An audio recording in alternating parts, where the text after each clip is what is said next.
महाराष्ट्राची शान धनुष्यबाण, आपला सगळ्यांचा स्वाभिमान धनुष्यबाण, आणि तो स्वाभिमान आणि मराठी बाणा दाखवा धनुष्यबाणाच्या माध्यमातून. आणि इथं मक्तेदारी आपल्याला हलवायची आहे ना, हलवणार ना? कसा? धनुष्यबाणासमोर बटन दाबून. आणि म्हणून 15 तारखेला धनुष्यबाणासमोरचं बटन दाबायचं आणि 16 तारखेला विजयाचे फटाके फोडायचे. 100% चौपटपट्टीचा विकास करायचा आहे ना, सर्वेक्षण करायचं आहे ना. मग एकनाथ शिंदे दिलेला शब्द पाळतो ना. मग मी शब्द देतो, हे सगळे प्रश्न हा एकनाथ शिंदे सोडवल्याशिवाय जाणार नाही. चला. आपल्यासोबत संवाद साधण्यासाठी महाराष्ट्र राज्याचे उपमुख्यमंत्री एकनाथजी शिंदे आहेत.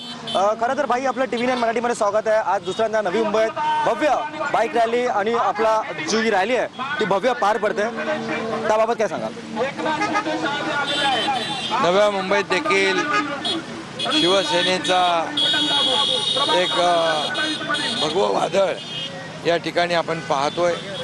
लाडक्या बहिणी लाडके भाऊ सगळे या रॅलीत सामील झालेले आहेत आणि लोकांनी देखील ठरवलंय नव्या मुंबईकरांनी परिवर्तन घडवायचं, बदल घडवायचं. नवं सरकार या नव्या मुंबईमध्ये नवी परिवर्तन या ठिकाणी घडवण्याचा निर्णय नव्या मुंबईतल्या लोकांनी घेतला आहे.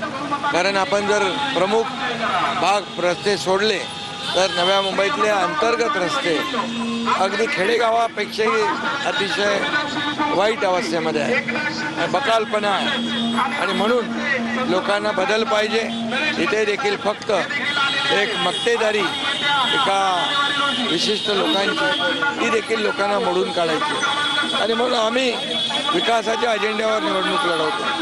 या नव्या मुंबईचा सर्वांगीण विकास या ठिकाणी झाला पाहिजे, ही भूमिका शिवसेनेची आहे. आणि म्हणून भूमिपुत्रांना न्याय देणं यासाठी आम्ही गरजेपोटी बांधलेली घरं. भाई आपली शिवसेना सोबळावरती लढते, इथे लोकांना परिवर्तन पाहिजे, परिवर्तन घडवणं. आणि म्हणून लोकांनी निश्चय केलेला आहे शिवसेनेला सत्ता देणं, धनुष्यबाणाला मतदान करणं आणि शिवसेनेची सत्ता या नव्या मुंबईतल्या लोकांना हवी आहे.